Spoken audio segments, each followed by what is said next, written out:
Vaincre ses ennemis avec la sagesse divine, une transformation spirituelle puissante.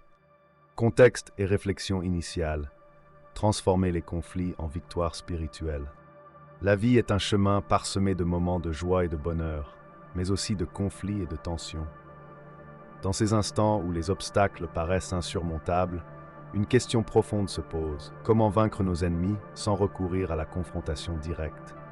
Cependant, la Bible nous invite à explorer une voie radicalement différente, celle de la sagesse divine qui transforme les conflits en opportunités spirituelles. Dans le livre des Proverbes, un guide puissant de la sagesse divine, nous lisons « La sagesse est la chose principale.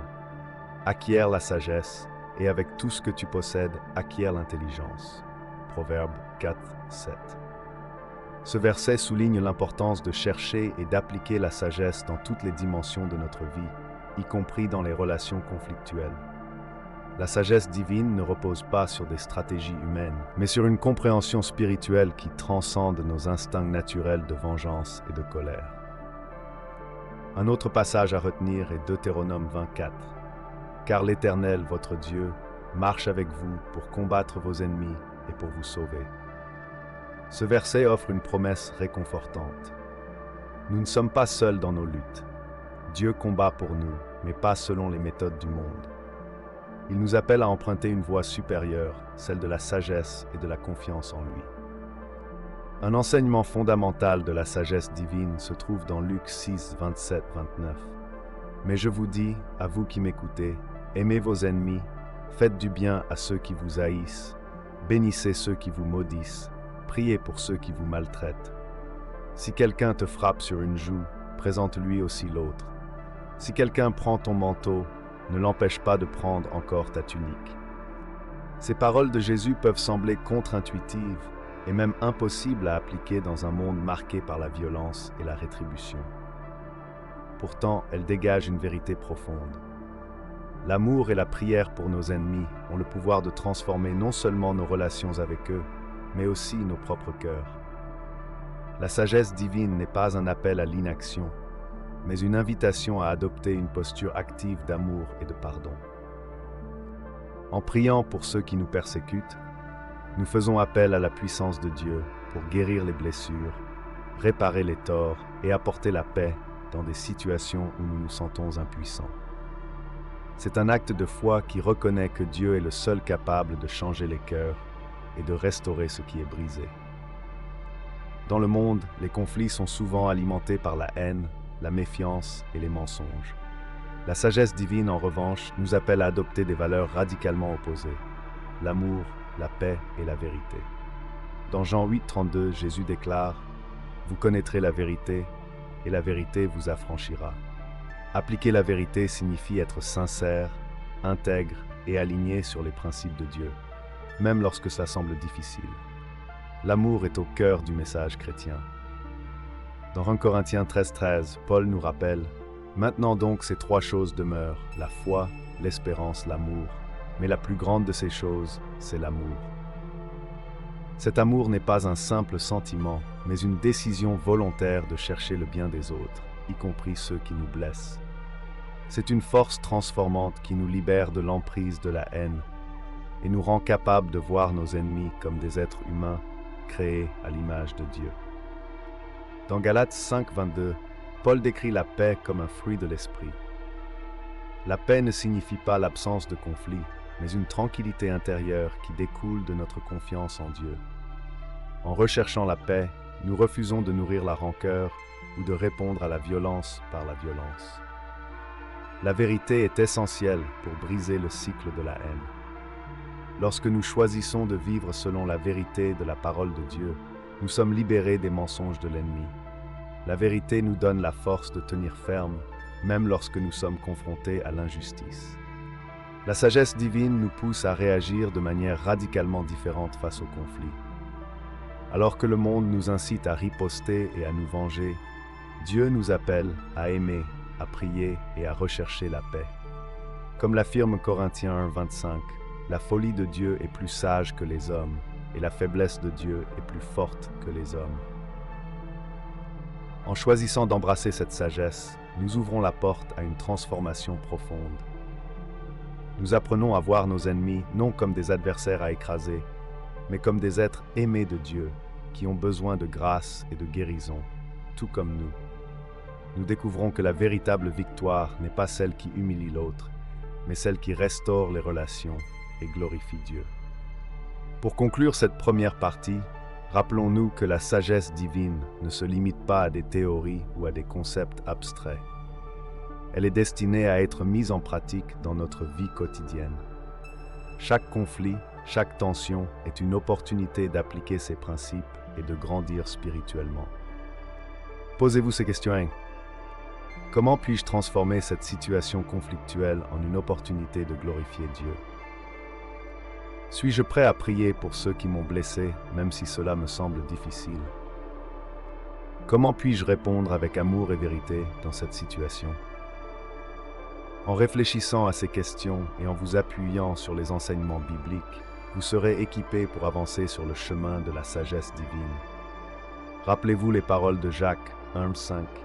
Si quelqu'un d'entre vous manque de sagesse, qu'il la demande à Dieu, qui donne à tous simplement et sans reproche, et elle lui sera donnée.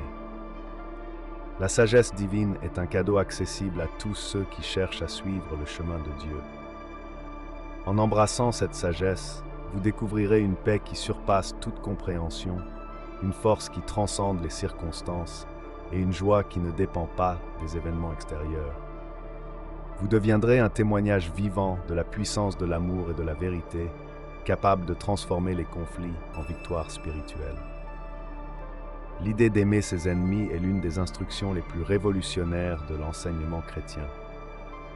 Dans un monde où la vengeance et la rancune sont souvent considérées comme des réactions naturelles face à l'injustice, Jésus nous appelle à une posture radicalement différente. Aimez vos ennemis, faites du bien à ceux qui vous haïssent, bénissez ceux qui vous maudissent, priez pour ceux qui vous maltraitent. Luc 6, 28.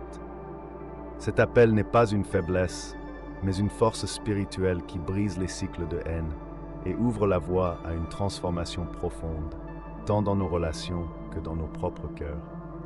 Aimer ceux qui nous blessent demande une force surnaturelle que seul Dieu peut fournir. L'amour envers nos ennemis n'est pas un sentiment passager ou une émotion dépendante des circonstances. Il s'agit d'une décision intentionnelle de leur souhaiter le bien, même lorsqu'ils nous causent du tort. Cet amour est enraciné dans la conviction que chaque personne, même celle qui agit contre nous, est créée à l'image de Dieu. Genèse 1, 27. Le livre des Proverbes nous enseigne également la puissance de répondre au mal par le bien. Si ton ennemi a faim, donne-lui à manger. S'il a soif, donne-lui à boire. Car ce sont des braises que tu amasses sur sa tête, et l'Éternel te le rendra. Proverbe 25, 1-2.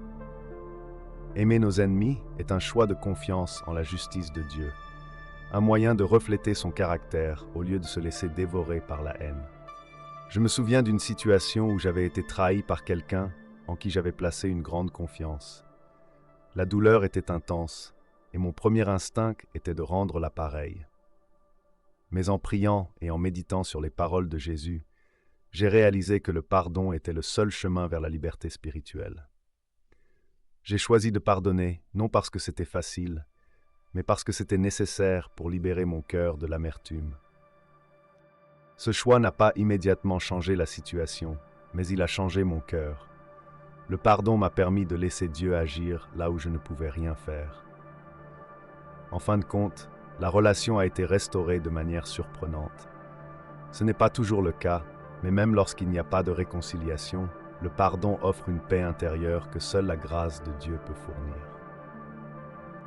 Aimer nos ennemis ne signifie pas minimiser leurs actes ou justifier leurs torts. Au contraire, cela signifie refuser de nous laisser définir par la haine ou l'amertume. En choisissant l'amour, nous nous alignons sur le caractère de Dieu et lui permettons de travailler en nous et à travers nous. La prière est une arme spirituelle puissante. Lorsque nous prions pour nos ennemis, nous nous plaçons dans une posture d'humilité et de confiance en Dieu.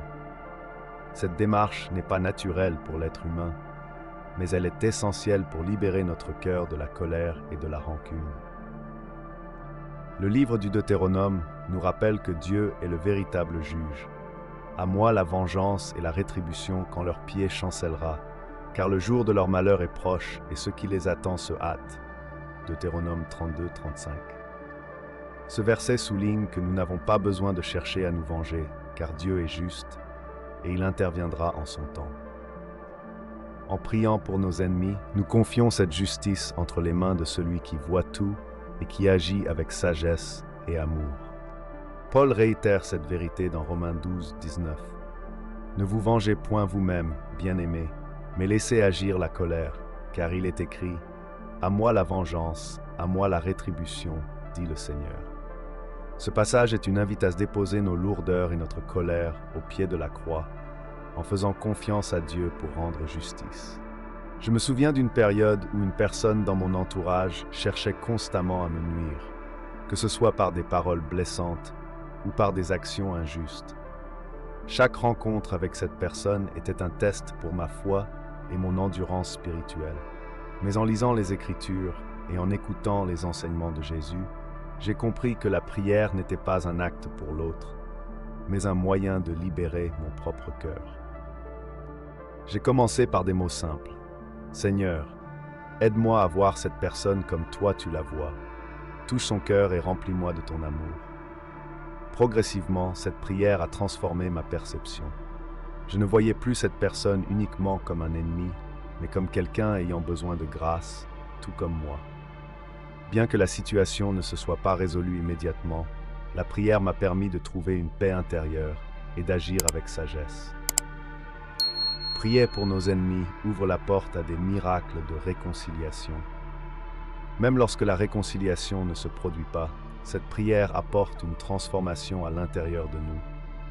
Elle nous permet de voir au-delà des offenses et de développer un cœur semblable à celui de Christ. Si vous luttez pour prier pour quelqu'un qui vous a blessé, commencez par cette simple prière. Seigneur, je ne sais pas comment aimer cette personne, mais je te demande de m'aider. Je remets cette situation entre tes mains. Agis dans son cœur et aide-moi à pardonner et à trouver la paix. Amen. Pour conclure ce chapitre, rappelons-nous que la prière n'est pas une simple réaction, mais une action puissante et intentionnelle qui nous connecte à la sagesse et à la force de Dieu. La prière pour nos ennemis est une arme spirituelle qui nous permet de combattre le mal avec le bien et de triompher des conflits sans même lever la main. En adoptant cette posture, nous découvrons une paix qui surpasse toute compréhension et nous devenons des témoignages vivants de la puissance transformatrice de Dieu. Transformation intérieure par le pardon, l'humilité, l'amour et la foi. Le pardon est une véritable arme spirituelle, un acte libérateur qui dépasse les limites humaines et touche directement notre relation avec Dieu. Il ne s'agit pas seulement de soulager une tension ou de minimiser une offense, mais de briser les chaînes de l'amertume et d'ouvrir la voie à une vie remplie de la grâce divine. L'amertume agit comme un poison qui contamine nos pensées, nos émotions et nos actions. Lorsque nous refusons de pardonner, nous restons prisonniers des blessures causées par les autres. Le pardon, en revanche, est un choix intentionnel qui nous libère de ce fardeau. Dans Colossiens 3, le 12-15, Paul nous exhorte. Ainsi donc, comme des élus de Dieu, saints et bien-aimés, revêtez-vous de sentiments de compassion, de bonté, d'humilité, de douceur, de patience. Ce passage illustre parfaitement que le pardon n'est pas un acte isolé, mais un choix constant. Même lorsque les blessures sont profondes, reflètent le caractère de Christ en nous. Lorsque nous pardonnons, nous imitons l'amour infini que Dieu nous a montré en envoyant son Fils pour effacer nos propres péchés. Le pardon est souvent un chemin difficile. Nous pouvons ressentir une résistance interne, surtout si l'offense est grave. Mais le pardon ne vient pas de notre seule force humaine, il est rendu possible par la grâce divine. Lorsque nous choisissons de pardonner, nous faisons de la place pour que la grâce de Dieu opère dans nos vies. Une métaphore puissante pour comprendre le pardon est celle de l'esclave libéré. En refusant de pardonner, nous portons les chaînes d'un esclavage émotionnel, mais en pardonnant, nous nous affranchissons de cette prison invisible. Le pardon nous permet de vivre en liberté, libérés de la colère, de la haine et de la vengeance. Le verset de Colossiens mentionne que la paix de Christ règne dans vos cœurs. Ce type de paix est impossible à atteindre si l'amertume et le ressentiment dominent nos vies. En choisissant de pardonner, nous permettons à la paix de Dieu de remplacer nos troubles intérieurs par une sérénité profonde. Je me souviens d'une période où une personne proche de moi m'avait causé une grande douleur. Pendant des mois, j'ai nourri une colère silencieuse. Mais en méditant sur les Écritures, en particulier Colossiens 3:13, j'ai compris que le pardon était la seule voie vers la guérison. Lorsque j'ai finalement choisi de pardonner, un poids a été levé de mon âme. Bien que la relation n'ait pas immédiatement été restaurée, j'ai trouvé une paix intérieure profonde et Dieu a commencé à travailler dans cette situation. La vengeance est une tentation humaine universelle. Lorsqu'on est blessé, il est naturel de vouloir rétablir la justice par soi-même. Pourtant, la Bible est claire. La vengeance appartient à Dieu. Dans Romains 12:19, Paul nous rappelle « Ne vous vengez point vous-même, bien-aimés, mais laissez agir la colère, car il est écrit « À moi la vengeance, à moi la rétribution, dit le Seigneur. » Ce verset nous appelle à remettre nos blessures entre les mains de Dieu, qui est le seul à posséder la sagesse et la justice parfaite. En choisissant de ne pas nous venger, nous faisons preuve de foi et de confiance en la capacité de Dieu à régler les comptes de manière parfaite, bien mieux que ce que nous pourrions faire par nos propres moyens. Un exemple puissant de renoncement à la vengeance se trouve dans la relation entre David et le roi Saül. Bien que Saül ait cherché à tuer David à plusieurs reprises, David a refusé de lever la main contre loin de l'Éternel. Dans 1 Samuel 24:12, David déclare que l'Éternel juge entre moi et toi, et que l'Éternel me venge de toi, mais je ne porterai point la main sur toi.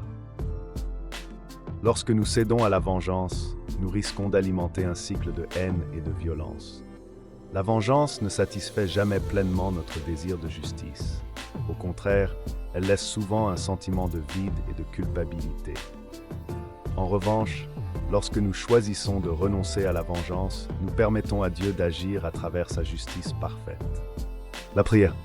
Lorsque vous ressentez le poids de la colère et du désir de vengeance, tournez-vous vers Dieu dans la prière. Confiez-lui vos émotions et demandez-lui de vous aider à les surmonter. Un exemple de prière pourrait être « Seigneur, je te remets cette situation et les sentiments que j'éprouve. Aide-moi à me libérer de la colère et à faire confiance à ta justice parfaite. » Se rappeler les promesses de Dieu. Les Écritures sont remplies de promesses qui nous rappellent que Dieu est souverain et qu'il agit en temps voulu. Par exemple, dans Psaume 37, 8, 9, il est écrit « Laisse la colère, abandonne la fureur. Ne t'irrite pas, ce serait mal faire.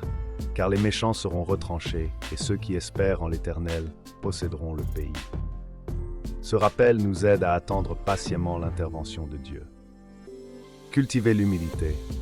L'humilité consiste à reconnaître que nous ne possédons pas toutes les réponses et que Dieu, dans sa sagesse infinie, voit bien au-delà de notre perspective limitée.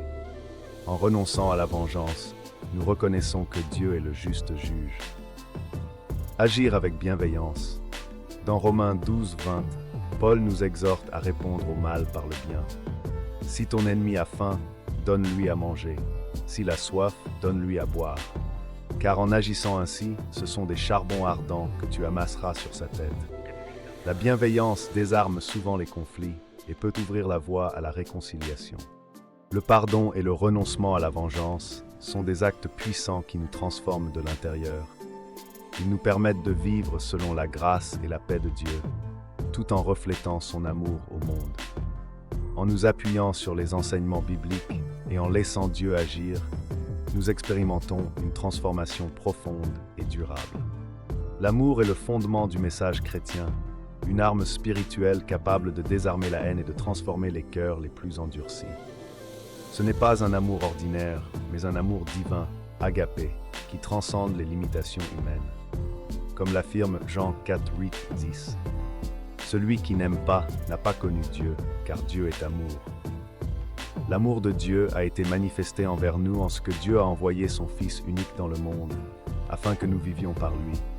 Et cet amour consiste non pas en ce que nous avons aimé Dieu, mais en ce qu'il nous a aimés et a envoyé son Fils comme victime expiatoire pour nos péchés.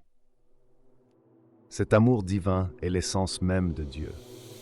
Lorsque nous choisissons d'aimer comme Christ nous a aimés, nous devenons des instruments de réconciliation et de paix dans un monde marqué par la division.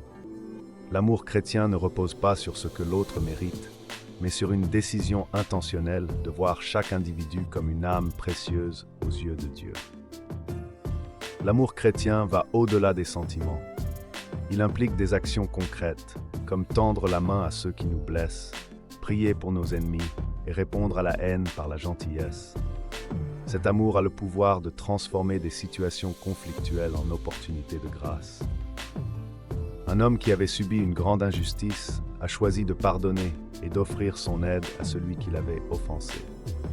Ce geste d'amour a changé la dynamique de leur relation et a permis une réconciliation inimaginable.